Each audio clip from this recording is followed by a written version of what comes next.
আলিম। সাইয়েদনা ইব্রাহিম আর কলেজের টুকরা সন্তান ইসমাইলকে নিয়ে রাজমিস্ত্রির কাজ শুরু করে দিলেন। আল্লাহু আকবার।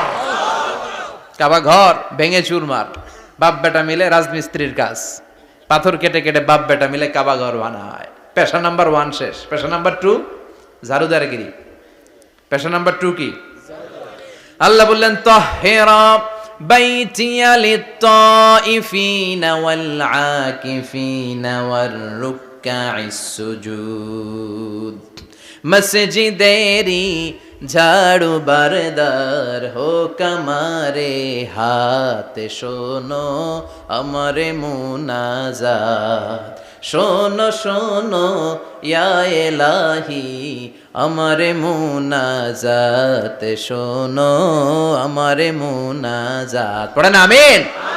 আল্লাহ বললেন তাহেরা পরিষ্কার করো মানে ঝাড়ু দাও, বাইতি আমার কাবা ঘর, লিত্তাইফিনা তাওয়াফকারীদের জন্য, ওয়াল আকিফিনা ইতিকাফকারীদের জন্য, ওয়ার রুকআইস সুজুদ রুকুকারীদের জন্য, সিজদাকারীদের জন্য। ঝাড়ু দাও। বাপ বেটার রাজমিস্ত্রিগিরি শেষ, এবার ঝাড়ুদারগিরি শুরু। সুবহানাল্লাহ বলেন। এরপর আল্লাহ বললেন 3 নম্বরে মুয়াজ্জিনগিরির কাজ করো। ওয়াআযযিন ফিন-নাসি বিল হাজ্জি ইয়াতুকা রিজালাও ওয়া আলা কুল্লি দামিরি ইয়াতিনা মিন কুল্লি ফাজ্জিন আমিক। ঘর বানিয়েছেন, এই ঘরে তোমরা হজ করতে আসো। সাইয়েদনা ইব্রাহিম বললেন আল্লাহ আমি আর আমার পোলা ছাড়া কেউ নাই। কেউ আছে? মানুষ নাই, আপনারা কেউ নাই, আমি কার সামনে আযান দেব? আমি কার সামনে ঘোষণা দেব? আল্লাহ মানুষ নাই, প্রাণী নাই, পাখি নাই, দৃশ্যমান কিছু নাই, কোথায় আমি ঘোষণা দেব? আল্লাহ বললেন দাঁড়াও, দাঁড়িয়ে তুমি আজান দাও, ঘোষণা দাও। তোমার এই আজানের আওয়াজটা গোটা বিশ্বের সব মানুষের কানের ভেতরে আমি আল্লাহ পৌঁছে দেব। আযিন ফিন-নাস বিল হজ, হজের আজান দাও।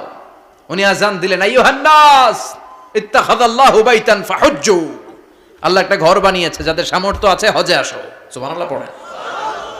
তৎকালীন সময়ে গোটা বিশ্বে যারা ছিল সবার কানের ভেতরে এই ঘোষণাটা মানে এই আজানটা পৌঁছে দিয়েছে কে? আল্লাহ।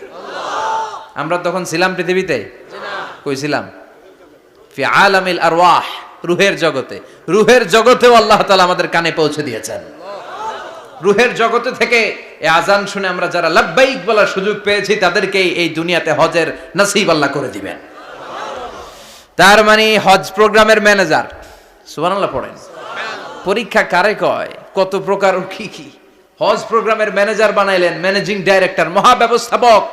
হজের আঞ্জাম দাও, আর হজের আঞ্জাম দিতে যে তোমাকে প্রথমে রাজমিস্ত্রির কাজ করা লাগবে পাস, ঝাড়ুদার গিরির কাজ করা লাগবে পাস। আল্লাহর নবী উলুল আজমি মিনার রসুল মসজিদ ঝাড়ু দেয়, না আমরা মসজিদ পরিষ্কার করতে চাই না? আছে না নাই? বালু দেখলেই মুয়াজ্জিনরে গালি, কথা কন। মসজিদে ময়লা দেখলেই খাদেমের 14 গোষ্ঠী উদ্ধার করে ছাড়ে, আর নিজে পশ্চিম দিকে পড়ে আসারও খায় না। আছে না নাই? মসজিদ ঝাড়ু দেয়া শুধু মুয়াজ্জিনের কাজ? খাদেমদারের কাজ? মসজিদ পরিষ্কার রাখা আমাদের সবার কাজ। চিল্লায় এখন ঠিক কিনা? যাদের অন্তরে জ্বালা যন্ত্রণা, যাদের দোয়া কবুল হয় না, আপনি মসজিদ ঝাড়ু দিয়ে দেখেন মুহূর্তে দোয়া কবুল হয়ে যাবে। অন্তরের জ্বালা যন্ত্রণা দূর হয়ে যাবে, অন্তরের অহংকার নিমিষে কেটে যাবে।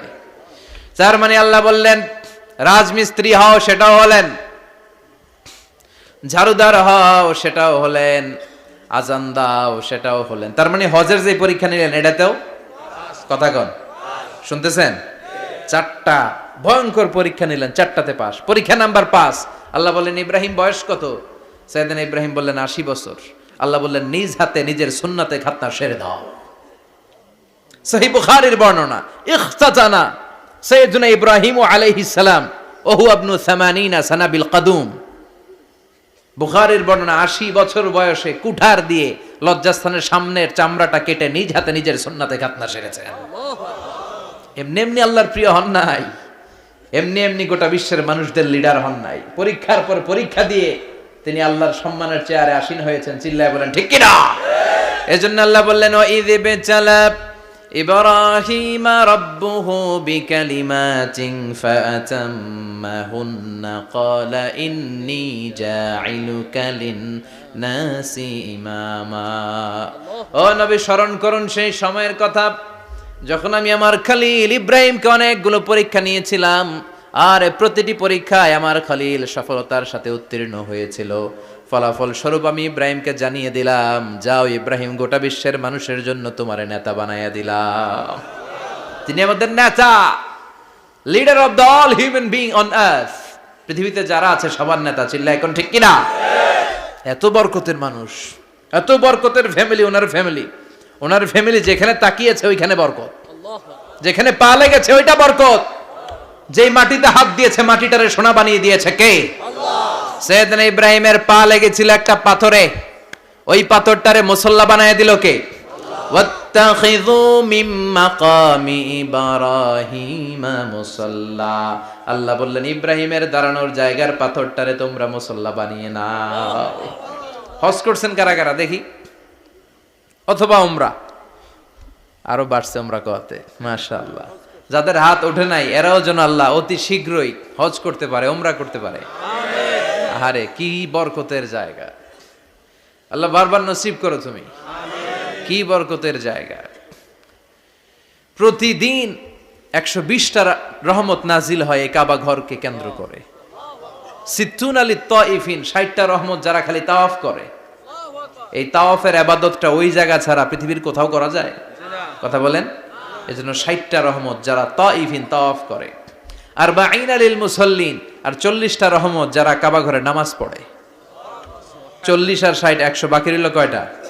ওয়াল 20 লিন-নাযিরিনা ইলাল কাবা।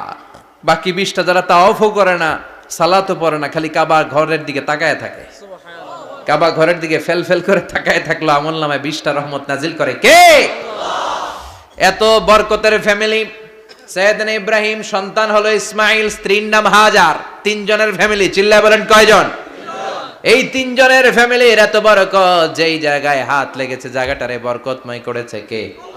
যেখানে পা লেগেছে বরকত দিয়ে ভরে দিয়েছে কে?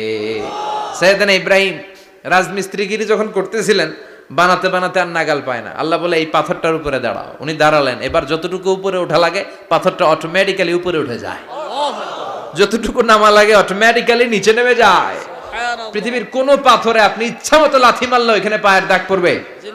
সৈয়দনা ইব্রাহিম ওখানে দাঁড়ানোর সাথে সাথে উনার ফুটপ্রিন্ট পাথরের মধ্যে লেগে যায়। কাবা ঘরের পাশে গোটা বিশ্বের মানুষের কাছে চিরম্লান করার জন্য, চিরস্মরণীয় করে রাখার জন্য কাবা ঘরের পাশে আল্লাহ পাথরটার স্থান দিয়েছেন। মাকাম ইব্রাহিম। বিশ্বনবী তাওয়াফ করার পরেই ওই জায়গায় 2 রাকাত নামাজ পড়তেন।